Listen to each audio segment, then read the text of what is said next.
Welcome. I hope and pray this finds you well and that you were able to absorb some of that delicious sunlight today. Just wanted to go over a few logistics before getting into today's devotional. This past Saturday, the Gospel Coalition published an article about a social media movement called Jesus Changed My Life. And the article says, the idea is simple. We want to mobilize Christians across the world to proclaim the good news of Jesus by testifying on social media to how he changed their life. We want people all over the world, quarantined in their homes and scrolling on their phones, to see a flood of stories about how the resurrected Jesus brings purpose and meaning and hope. So the thinking is, if you're on social media, you can take a 1 or 2 minute video, a testimonial of how Jesus has changed your life, and just be sure to include the hashtag Jesus changed my life. And you can even link it to our church's social media handle, like at FPC North Shore Ipswich Campus.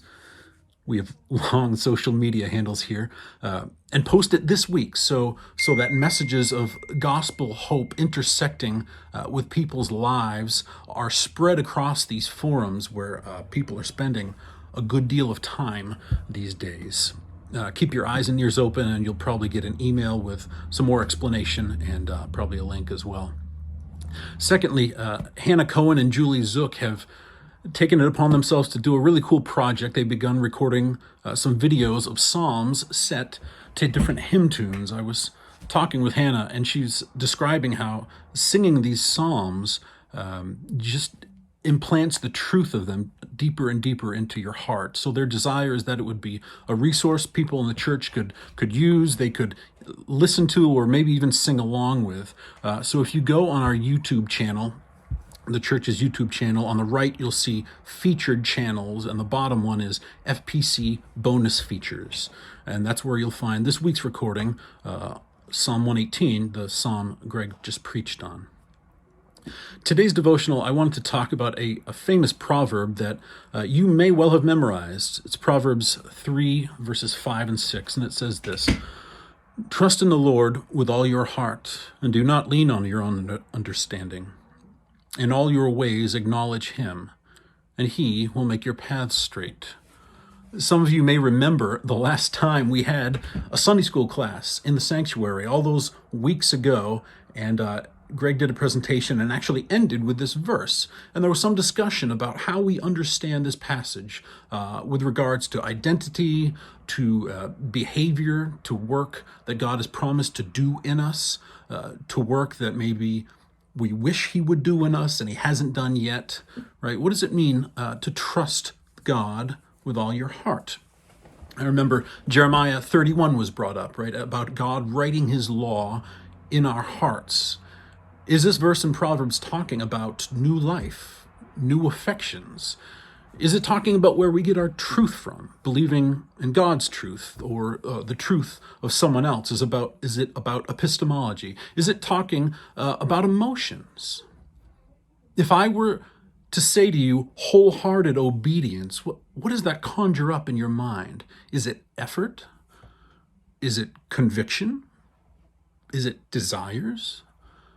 Does this verse mean I'm only really trusting in God with all my heart if all my emotions are pointing in the same direction? And then Greg's third sermon discussion question this week brought it into my mind again. Using your sanctified imagination, what would trusting the Lord look like right now? You might have memorized this verse, but how do you know if you're really obeying it? Right? Can you look at times in your life and you say, well, I think I was trusting God more here, or maybe I was trusting him with all my heart here, but I look at this time and I probably wasn't doing it here. And if it's with all your heart, is this something we can ever really do? Or will this always and forever remain aspirational? One of the problems with this verse, and we talked about it a few weeks ago with the word soul, is that we have to understand what the word heart means here. We often talk about our head and our hearts, right? You say, my head is in one place, but my heart's somewhere else. And most often we talk about our hearts as the center of our emotions, right? If we're feeling sappy, we might get a card with a heart on it for someone we love. Maybe Cupid has shot an arrow through it, right? And we're really expressing affection and emotion. But the Hebrew language has several words for heart. If you want to talk about heart as affection, they've got a word for that. If you want to talk about heart as your life, right, the core of who you are, your soul, they've got a word for that as well. In the Old Testament, the throat was thought to be the very life of someone, which is why probably in verse 3 it says to bind these around your neck. If you want to talk about your heart as conscience, your heart as breath, your heart as the physical organ, your heart as kidneys, they have words for all of those things, right? And sometimes the Old Testament will use the word for heart, and they'll use the same word, but in different ways. So a little word study is often a valuable thing. What's really interesting about the way Proverbs 3:5 uses the word heart and what it means, it's actually talking about heart as your intellect. Just exactly the opposite of what we typically talk about when we talk about this head-heart dichotomy. It means your heart as your will, as the place you make decisions, the place you make plans, the control room, if you will, for your life. And what happens when you make decisions, right? You gather information, and based on your understanding, you plot what you think is the wisest course, and you set your feet in motion, right? You head down a path. And Solomon is saying, don't you make a decision, don't plot a journey and head down a path trusting in your own understanding, right? You seek after and prioritize God's wisdom over your intellect, and you give him the control seat where the decisions are made, and he will make your path straight. Even if your emotion, your understanding, even if your preference is for a different path. There are 3 examples that quickly come to mind when I think of trusting God with all your heart. I think of Abraham and Isaac, right? I think of Abraham being told to sacrifice his only son.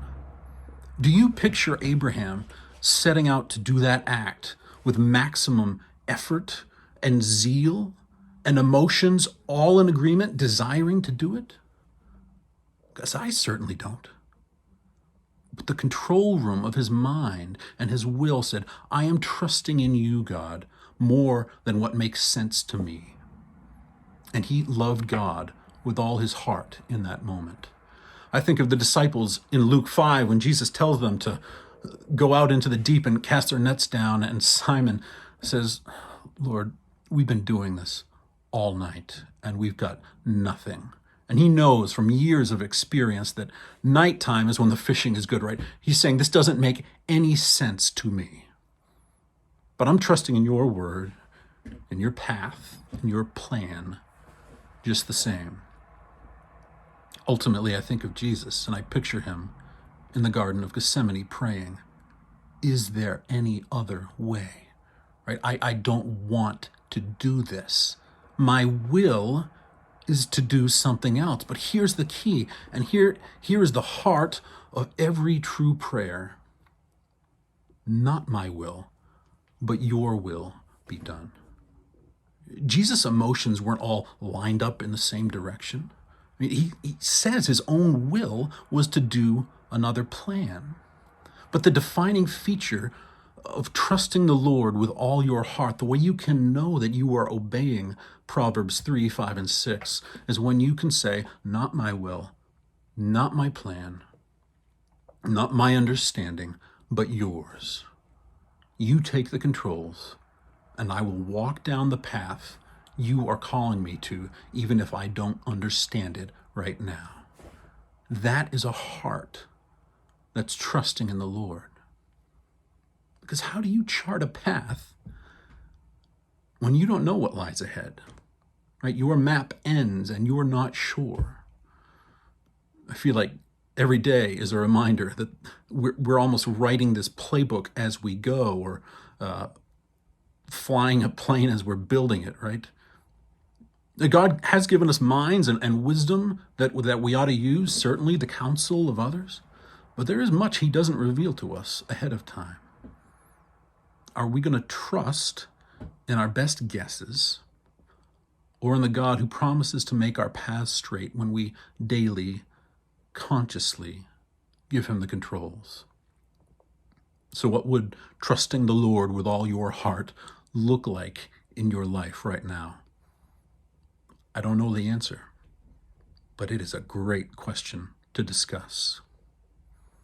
Blessings, and may God grant you peace as you trust in him.